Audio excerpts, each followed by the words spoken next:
L'objet principal de cette réunion du comité de normalisation était la validation définitive des projets de texte à disséminer, c'est-à-dire à faire adopter soit par l'Assemblée générale de la FECAFOOT, soit par les assemblées générales des ligues décentralisées et spécialisées. Premier point.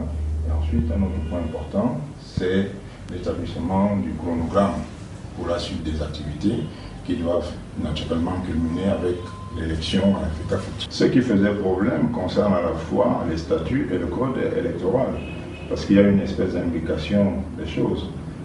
Ce qui avait posé problème essentiellement dans le cadre des anciens textes qui avaient été adoptés par la FECAFOOT en 2012, il faut bien le rappeler, c'était un certain nombre de problèmes, par exemple les qualités de membres, qui posaient problème, les conditions d'éligibilité, et puis il y avait quelques contradictions entre le statut spécial des ligues décentralisées et les statuts même de la FECAFOOT.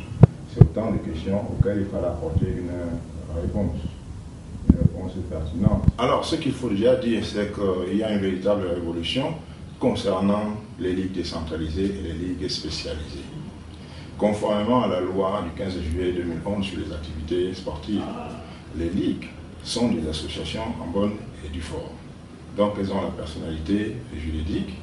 Elles doivent adopter elles-mêmes leur propre statut sur la base des statuts types élaborés par la fédération à laquelle elles sont affiliées.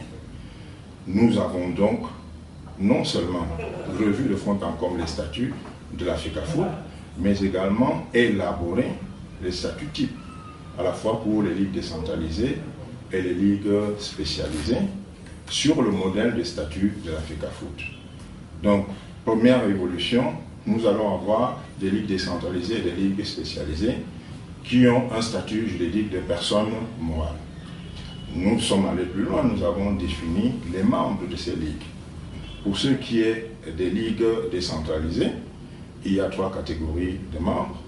Il y a les clubs, le cas échéant, les ligues décentralisées inférieures qui sont affiliées, et enfin les associations de corps de métier.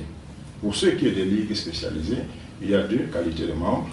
Il y a les clubs et puis les associations de corps de métier. Les choses sont clarifiées et ce sont ces membres qui vont avoir des délégués à l'Assemblée générale. Donc plus jamais personne ne pourra être délégué à l'Assemblée générale à titre purement personnel, mais on est délégué à l'Assemblée générale parce qu'on a été admis à cette qualité dans le cadre d'un membre de la Ligue, c'est-à-dire soit les clubs, soit les associations de corps de métier, soit alors, si vous prenez le cas de la Ligue régionale, soit alors on est le représentant d'une des ligues départementales affiliées à cette Ligue régionale. Tous les textes ont été envoyés en même temps à la FIFA le 29 novembre. Et la FIFA les examine au fur et à mesure, je crois, d'abord en fonction de leur importance. C'est pour cela que les 2 textes de base que sont les statuts et le code électoral ont fait l'objet d'une étude prioritaire au niveau de la FIFA. Ces textes sont revenus et ce que nous savons également, c'est que les responsables de la FIFA nous ont promis que les autres textes seraient disponibles au plus tard au moment de l'Assemblée générale d'adoption des statuts du code électoral. Donc les choses sont tout à fait en bonne voie.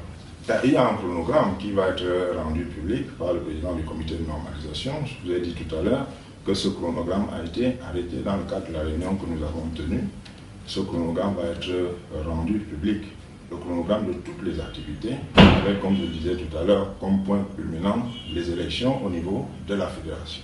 Probablement quand? Avant le 30 novembre. Merci, professeur.